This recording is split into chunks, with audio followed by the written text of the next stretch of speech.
ಗಿಣಿ ಮತ್ತು ನಾಗರಹಾವು ಕಥೆಕಾಡೊಂದರಲ್ಲಿ ಸುಂದರವಾದ ಹಳ್ಳಿಯೊಂದಿತ್ತು. ಆ ಹಳ್ಳಿಯ ತುಂಬೆಲ್ಲ ಹಸಿರು ತಾಮರೆ ಎಲೆಗಳಿಂದ ಕಂಗೊಳಿಸುವ ಕೊಳವೊಂದಿತ್ತು.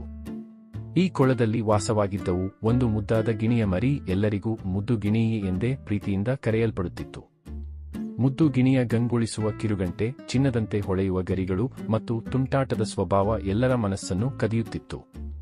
ಆದರೆ ಈ ಕೊಳದ ಆಳದಲ್ಲಿ ವಾಸವಾಗಿದ್ದ ಒಂದು ಭಯಾನಕ ನಾಗರಹಾವಿನ ಕಥೆಯು ಹಳ್ಳಿಯವರಿಗೆ ಗೊತ್ತಿತ್ತು. ಈ ನಾಗರಹಾವು ತನ್ನ ಫಣೆಯ ಮೇಲಿನ ಮಣಿಯಿಂದ ಕಾಡೆಲ್ಲ ಬೆಳಗುವಷ್ಟು ಶಕ್ತಿಶಾಲಿಯಾಗಿತ್ತು. ಆದರೆ ಯಾರೂ ಅದರ ಸ್ವರೂಪವನ್ನು ಸರಿಯಾಗಿ ತಿಳಿದಿರಲಿಲ್ಲ. ಮುದ್ದು ಗಿಣಿಗೆ ಕೊಳದಲ್ಲಿ ಆಟವಾಡುವುದು, ತಾಮರೆ ಎಲೆಗಳ ಮೇಲೆ ಕುಳಿತು ಗುಂಗುಡುವುದು, ಮೀನುಗಳ ಜೊತೆ ಓಡಾಡುವುದು ಎಂದರೆ ಇಷ್ಟ. ಒಂದು ದಿನ ತಾಮರೆ ಎಲೆಯ ಮೇಲೆ ಕುಳಿತು ಗುಂಗುಡುತ್ತಿದ್ದಾಗ ಕೊಳದ ಆಳದಿಂದ ಒಂದು ಗುಂಗುಂ ಶಬ್ದ ಕೇಳಿತು.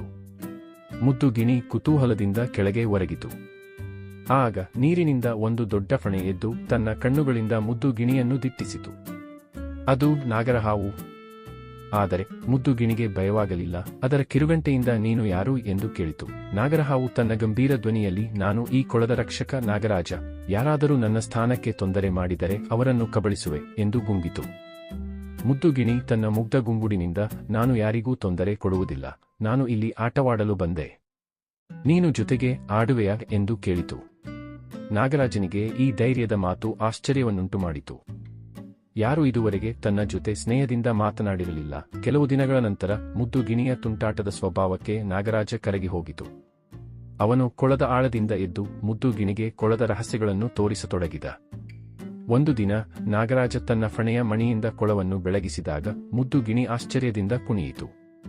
ಇದು ಎಷ್ಟು ಸುಂದರ ಎಂದು ಗುಂಗಿಡಿತು. ನಾಗರಾಜನಿಗೆ ಮುದ್ದು ಗಿಣಿಯ ಮುಗ್ಧತೆ ಇಷ್ಟವಾಯಿತು. ಅವನು, ನೀನು ಈ ಕೊಳದ ರಾಣಿ. ಆದರೆ ಒಂದು ಷರತ್ತು, ನನ್ನ ರಹಸ್ಯವನ್ನು ಯಾರಿಗೂ ಹೇಳಬಾರದು ಎಂದನು. ಮುದ್ದು ಗಿಣಿ ತನ್ನ ಕಿರುಗಂಟೆಯಿಂದ ಪ್ರಾಮಿಸ್ ಎಂದಿತು. ಆದರೆ ಒಂದು ದಿನ ಹಳ್ಳಿಯ ಕೆಲವು ಜನರು ಕೊಳದ ಬಳಿ ಬಂದು, ಈ ಕೊಳದಲ್ಲಿ ಒಂದು ಭಯಾನಕ ಸರ್ಪ ಇದೆ. ಅದನ್ನು ಕೊಂದರೆ ಅದರ ಫಣೆಯ ಮಣಿಯಿಂದ ನಾವು ಶ್ರೀಮಂತರಾಗಬಹುದು ಎಂದು ಚರ್ಚಿಸತೊಡಗಿದರು. ಮುದ್ದು ಗಿಣಿ ಇದನ್ನು ಕೇಳಿ ಗಾಬರಿಯಾಯಿತು. ತನ್ನ ಸ್ನೇಹಿತನಾದ ನಾಗರಾಜನಿಗೆ ತೊಂದರೆಯಾಗಬಾರದೆಂದು ಅದು ಕೊಳದ ಆಳಕ್ಕೆ ಧುಮುಕಿತು. ನಾಗರಾಜ, ದಯವಿಟ್ಟು ಎಲ್ಲಿಗಾದರೂ ಓಡಿ ಹೋಗು. ಜನರು ನಿನ್ನನ್ನು ಕೊಲ್ಲಲು ಬರ್ತಿದ್ದಾರೆ ಎಂದು ಗುಂಗಿಡಿತು. ನಾಗರಾಜನ ಕಣ್ಣುಗಳು ಕೆಂಪಾದವು. ನಾನು ಈ ಕೊಳದ ರಕ್ಷಕ, ಯಾರಿಗೂ ಭಯಪಡುವುದಿಲ್ಲ ಎಂದನು.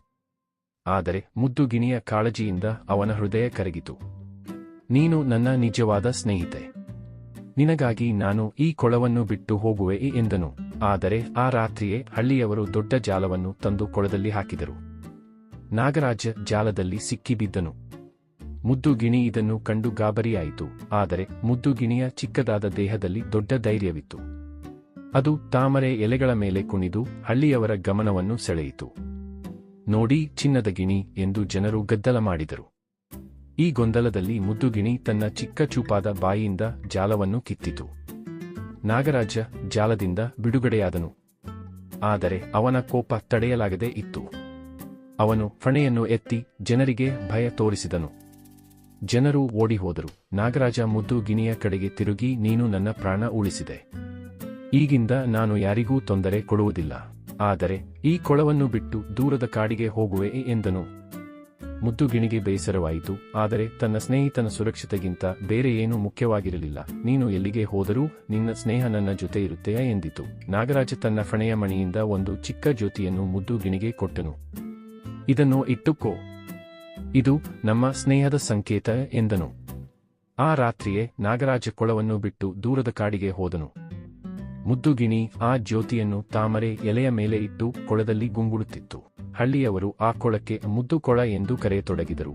ಮತ್ತು ಮುದ್ದು ಗಿಣಿಯ ಧೈರ್ಯದ ಕತೆ ಎಲ್ಲೆಡೆ ಹರಡಿತು. ಕೊಳದ ಆಳದಲ್ಲಿ ಒಡಗಿದ್ದ ಸ್ನೇಹದ ಕತೆ, ಧೈರ್ಯದ ಕತೆ ಮತ್ತು ಪರಸ್ಪರ ಕಾಳಜಿಯ ಕತೆಯಾಗಿ ಈ ಕತೆ ತಲೆತಲಾಂತರಕ್ಕೆ ಹೇಳಲ್ಪಟ್ಟಿತು. ಮುದ್ದು ಗಿಣಿಯ ಗುಂಗುಡುವ ಧ್ವನಿಯಲ್ಲಿ ಇಂದಿಗೂ ನಾಗರಾಜನ ಸ್ನೇಹದ ಗುಂಗುಂ ಶಬ್ದ ಕೇಳಿಬರುತ್ತದೆ ಎಂದು ಹೇಳುತ್ತಾರೆ.